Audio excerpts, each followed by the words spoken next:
नमस्कार साथियों, हमारे इस चैनल पर आप सभी का स्वागत है। चैनल पर नए हैं तो हमारे इस चैनल को सब्सक्राइब और वीडियो को लाइक कर देना और वीडियो को अंत तक जरूर देखना। बहुत मजेदार कहानी है। एक गांव में एक बहुत ही ईमानदार और बहुत पैसा वाला जमींदार रहता था। उसके 3 बेटे थे और तीनों बेटे हमेशा आपस में लड़ाई झगड़ा किया करते थे।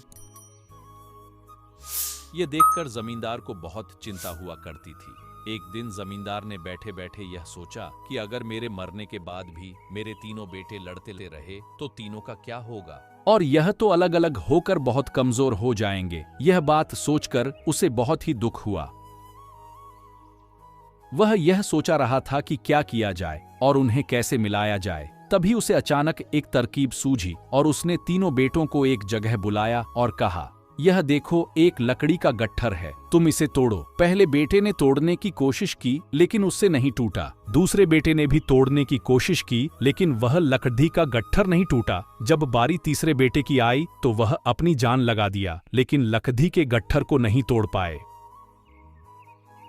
फिर उस जमींदार ने लकड़ी के गट्ठर को खोल लिया और तीनों बेटों को एक एक लकड़ी दी।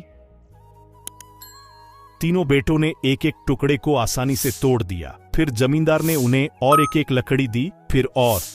तीनों ने एक एक लकड़ी को आसानी से तोड़ दिया। इसके बाद बड़े बेटे ने कहा, पिताजी, आप हमें क्या बताना चाहते हैं? तो जमींदार ने जोर से हंसते हुए कहा, बेटा, तुम तीनों भाई इस लकड़ी के गट्ठर की तरह हो कि जब तक तुम साथ में मिलजुल कर रहोगे जब तक तुम्हें कोई नहीं तोड़ सकता, लेकिन जब तुम अलग अलग हो जाओगे इन अलग अलग लकड़ियों की तरह तो कोई भी आकर तुम्हें तोड़ देगा।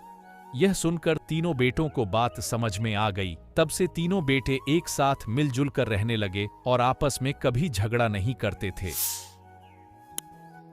हमें इस कहानी से क्या सीख मिली? हमें अपने भाइयों के साथ मिलजुल कर रहना चाहिए। दोस्तों, कहानी कैसे लगी हमें कमेंट करके जरूर बताना और हाँ, चैनल को भी सब्सक्राइब कर देना साथियों।